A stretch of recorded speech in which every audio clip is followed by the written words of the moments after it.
You're teed up for Golf News RI TV on CW Providence with your host Joe Calabro and his guests. We're talking everything golf around the region and on the tours. Now, here's your host, Joe Calabro. Hey everybody, welcome to Golf News RI TV episode 4. I'm Golf News RI co-founder and CEO Joe Calabro. Hope everyone's doing well. Thank you to everybody for support for the first 3 shows, and thank you to all our sponsors, new and old, that continue to support our journey and try to help us build this show into must-watch TV. Like many of you probably, I am battling allergies. The pollen was brutal on the golf course this week, blowing off the trees.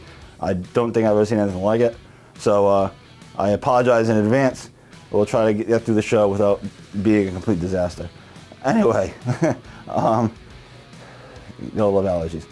Anyway, this show kicks off a huge month and a half of golf in Rhode Island, both people playing and people like me who are mostly watching.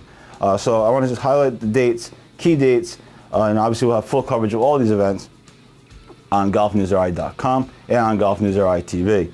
So just to go through the dates, the Northeast Amateur is June 17th to the 22nd at Wannamoisa. It's the best week of the year. The top players in the country, kind of the world in some ways, top amateur players in the country anyway, come into Wannamoisa. A lot of them turn pro. The 2 kids that finished first and second last season turned pro. One's on the PGA Tour, Nick Dunlap, and the other one, Caleb Surratt, is on LIV. So it's a great week to go watch golf. It's free. Come hang out at Wannamoisa, say hello if you see me, and watch some great golf. The future of professional golf is at Wannamoisa from June 17th to the 22nd. We'll be at Wannamoisa for next week's show with Ben Tuthill, the chairman of the Northeast Amateur. So we'll have a full preview for next week's show. Then the week after that is the U.S. Senior Open at Newport, the much anticipated U.S. Senior Open at Newport. Billy Andrade and Gregg Quigley are in the field, and that's June 27th to the 30th. I'm sure everyone has tickets. Practice round tickets are also great, so we'll have coverage of that as well. Can't wait for that. It's going to be interesting to see how Newport plays. It's playing as a par 70, as Billy Andrade told us in a video. So it should be a really fascinating week. Then a week break for July 4th. Then the State Amateur is July 8th to the 13th at Warwick Country Club. And of course, we'll have previews of that as well. So a huge month and a half or so of golf here in Rhode Island. That's not even counting events like the Providence Open, which is a cool event, and the World Series of Junior Golf at Triggs. Both of those are at Triggs. So huge month and a half coming up, and super excited to cover it all for you here on Golf News RI and Golf News RI TV.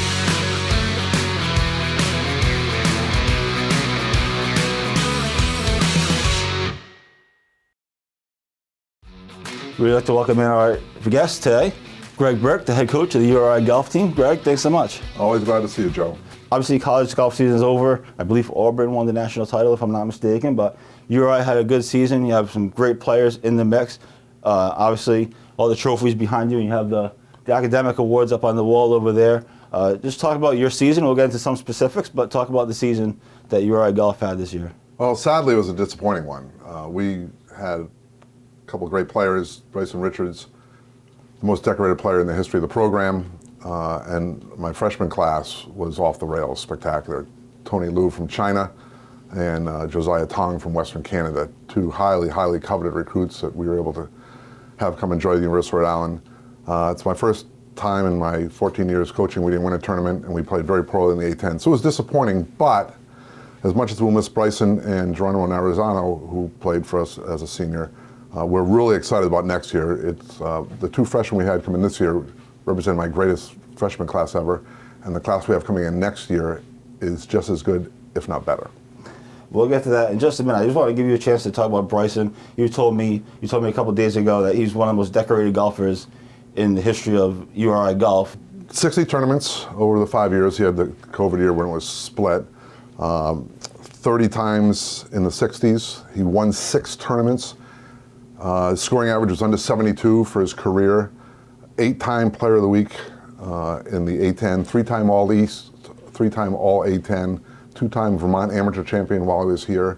He'll be the first ever 4-time All-American Scholar from the Golf Coaches Association as a URI player, and capped it off by being named the URI Athlete of the Year in all sports. So it was Impressive young man. What he means to me, he's one of my favorite players ever, delightful, comes from a spectacular family. He's going to try to give it a go, moving out to Arizona with one of our former captains, Jordy Bryson, and try to play pro golf. So I wish him all the best. It's a hard row, but he's got tremendous determination, put on about 30 pounds in the weight room over 3.5, 4 years of all solid muscle. He moves better off the tee, so we're going to wish him a lot of luck.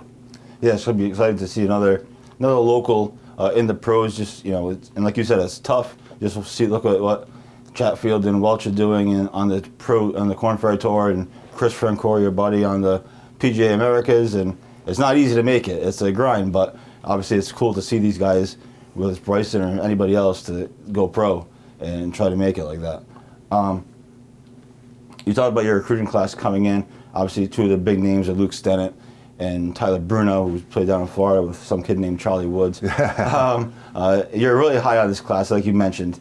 As far as Luke and Tyler go, what is special about them? What makes you excited about them particularly, but just the class in general? Well, as we're taping this, Luke is defending his title as a state champion, Division I in Connecticut.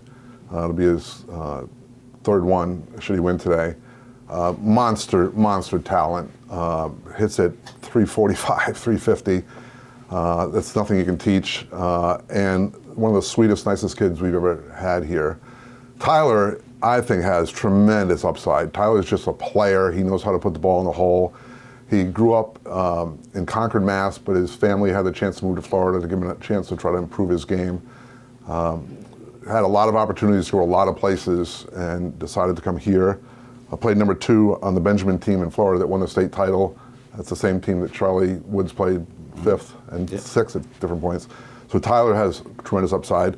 We have a graduate student coming from Assumption who was league champion, Sean McGarrion.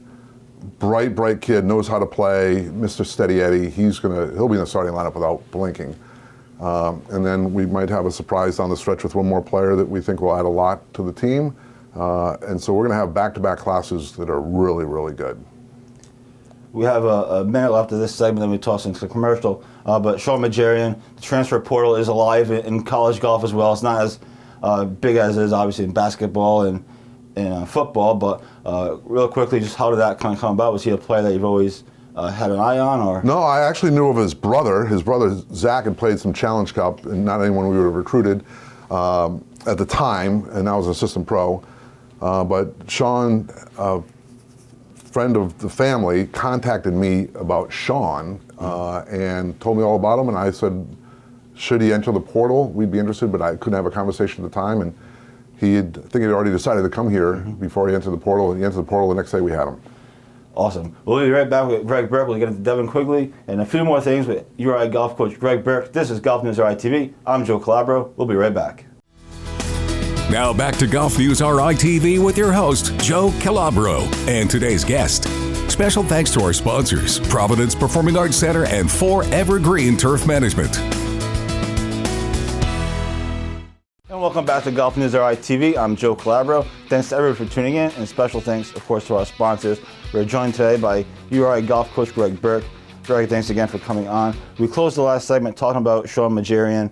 I just saw, when you bring in a grad transfer like that, and you see it in basketball specifically, and in football, of course, but his veteran presence, his leadership, you're going to have a relatively young team next year, I would say. What will his leadership, his experience bring to your program? Well, I'm sure it's going to be more experience to start, Joe. It's hard to come in on day one and be a leader. We'll just have one senior and one junior on the team next year, so we are very young. But he's got a perfect personality to lead by example. He's not going to be a vociferous guy that is the yay rah rah guy, but he's a guy who plays the game the way I would hope our players learn to play the game. He's already learned a lot of that. He needs a little course management help, but he plays very patiently, keeps the ball below the hole, and he's won.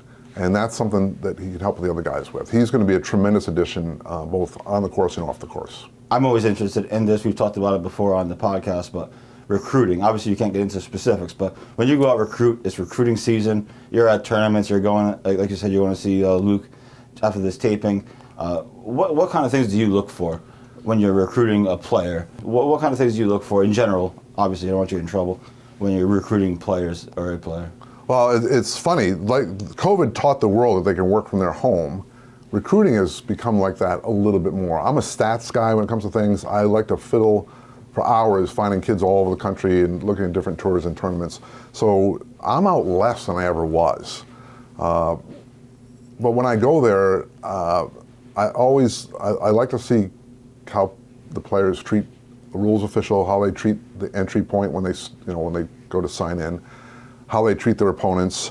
If a young man has 3 or 4 bad holes, how does he react? If he has 3 or 4 great holes, how does he react? So those things are really important. I don't talk to the players' parents while I'm there, but I ask around a lot. I have formed a lot of very strong relationships with people in junior golf, from the Adams Cup to the AJGAs and other tournaments that are played in the Northeast. And I find out as much as I can about the young man's personal habits, and as we get him on campus and sit in this very office, I observe, does the young man open the door for his mother when we walk down the hallway? How does he treat his father? I believe his parents' involvement as we move forward, and those are crucial to me. I tell them we recruit families. There's young men who have had very good careers before they got here and after they didn't get here, and if I have a sense that the parents are over-involved, then I kind of walk away. Fascinating. So it's so interesting just to hear different strategies for recruiting and what you look for as opposed to other people. I'm sure everybody looks for something different. Like you said, you're a numbers guy. So the other coaches might be go watch kind of people. They'll go. I mean, obviously you want to watch too, but I'm trying to say, does that make sense? In the age of video, I get 500-600 videos a year from people interested. So I'll look at them and see if I like them, and look at what they've done numbers-wise to see where they go. And then the most important thing for me is, are they disciplined and are they going to be good students? They don't all have to get 4 O's, but we have a team goal of a 3.5. And I kind of blanch when people say, well, golfers are good students. That's not necessarily true. But if I can find someone that can spend 6-7 hours on a range working on his game, I sure as heck can make sure he works 2 or 3 hours every night on his schoolwork too. Awesome. I want to transition, but one question that I think is important is right now, obviously, the high school golf championships just ended in Rhode Island. A lot of kids are making that transition from senior year in high school, where you're the big fish, into freshman year at, whether it's here or elsewhere, playing golf somewhere. You've done this, obviously, millions of times, or seen this millions of times. What is the biggest challenge, just in general, for incoming freshmen to get adjusted to playing golf, but also, obviously, the school part of it as well? What are some of the biggest challenges that you see? Well, that's easy. First of all, they're coming to a place, they're 18 years old, they're away from home for the first time. They're coming to a place where there's not regimented classes. They pick their classes, they go. They're not in school 6 hours a day, they're in school 3 hours a day. They don't have an hour of homework, they have 3 hours of homework and studying, things like that. They're trying to be liked by people on campus, by their peers on the golf team. That adds a lot of pressure. And the golf, it's just a different game. They're playing 36 holes on a Monday, 18 on a Tuesday, for the most part. That's a lot. They want to impress their teammates. Most of the people we get, they go out and they play in a high school tournament, and they're the best player in the whole league. And if there's a par 5 they can go for, and they make a bad shot, make a 6, they're going to make 3 birdies the rest of the way, because high school golf tournaments are normally played on easy courses with easy pins and short tee shots. Well, you come here, you make a 6 on a par 5 at University of Rhode Island, you have 4 guys in the van and ride home saying, what the heck did you do? We can't afford to take 6s. So there's all sorts of that stuff like that. The pressure is just so much more intense. And you just have to play, it's a team game. You have to play a team game. You're not playing for yourself anymore. A few months ago, we lost Devon Quigley, of course, the son of Dana Quigley. I know you're very close with him. Obviously, it was emotional for yourself and everybody that was who knew him. Just talk a little bit about Devon Quigley and your, what he means to you, what he meant to you, what he still means to you, and what he's kind of meant to the URI golf program and just Rhode Island in general. Well, when I first came to the University of Rhode Island, I had my own consulting business. I got lured back to college athletics, and golf reported to me. So I got to meet and know Devon very, very well. I never had the pleasure of coaching him, but I got to know him very, very well. He was a couple guys, Jason Pannone and Ben Spitz.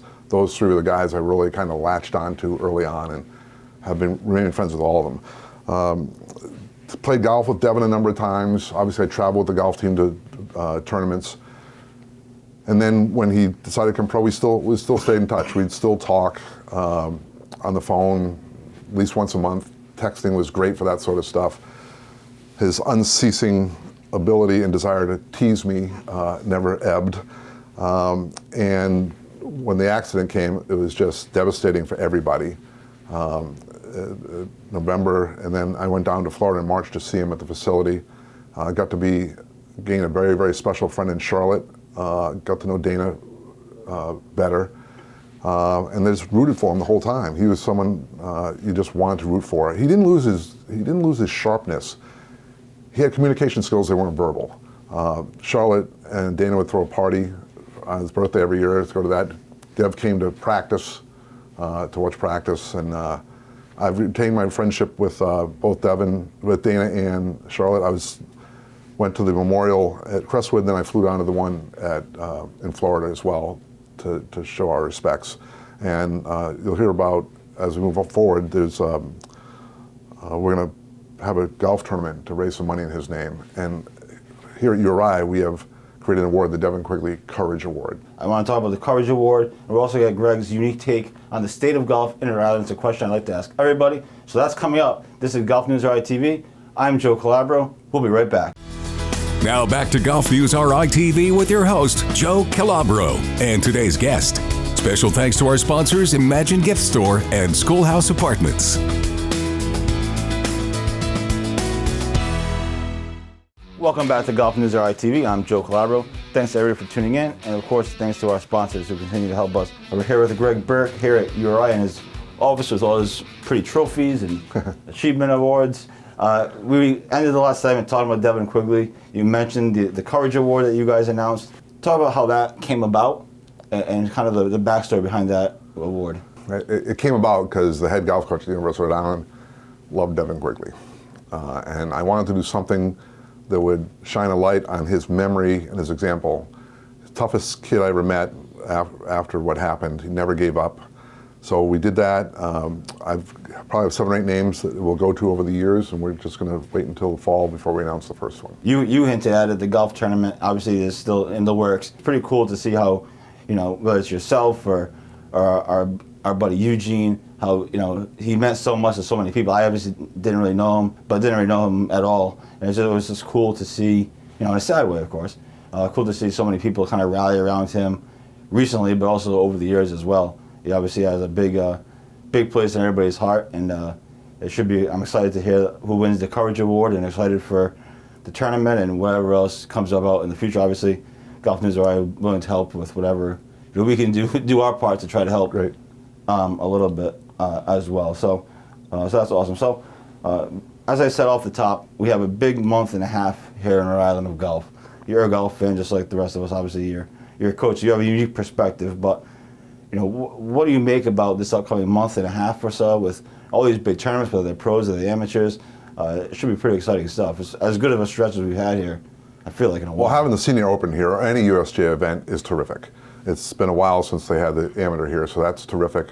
The amateur is always a lot of fun, and having just coming after the RIL championship, there's as you and I spoke before the tournament started. I won't say what we talked about, my predictions exactly, but my predictions were pretty darn close. That the future, the greatness of URI, of Rhode Island golf right now, is in the very younger people. There's a couple of freshmen in the state that are terrific. There's a couple behind them that are terrific. And I think you'll see more Division I golfers coming out of Rhode Island as we move forward. I hope so. I mean, that'd make it fun for me, right? Last thing I want to get your take on, because I find this interesting, and we've talked a little about this before. I've asked you about it before. Guys turning pro. You had Chris turn pro, Chris Rancourt. Bryson is about to turn pro, or is going to try to go pro anyway. Among other guys, obviously, you have a great history here of players trying to make it. When they come to you and ask about turning pro, what I just find it fascinating. What is that conversation like? Well, I've actually had 4 from the same team. Jordy Bricich, Dawson Jones, who's made good money last year, Yeah, and then Christopher and Bryson. The first thing you need to know, Joe, is it costs about $125,000 to $135,000 a year for a young man to try to be a pro. Everyone thinks that's an astronomical figure, and it's exaggerated, but it's not.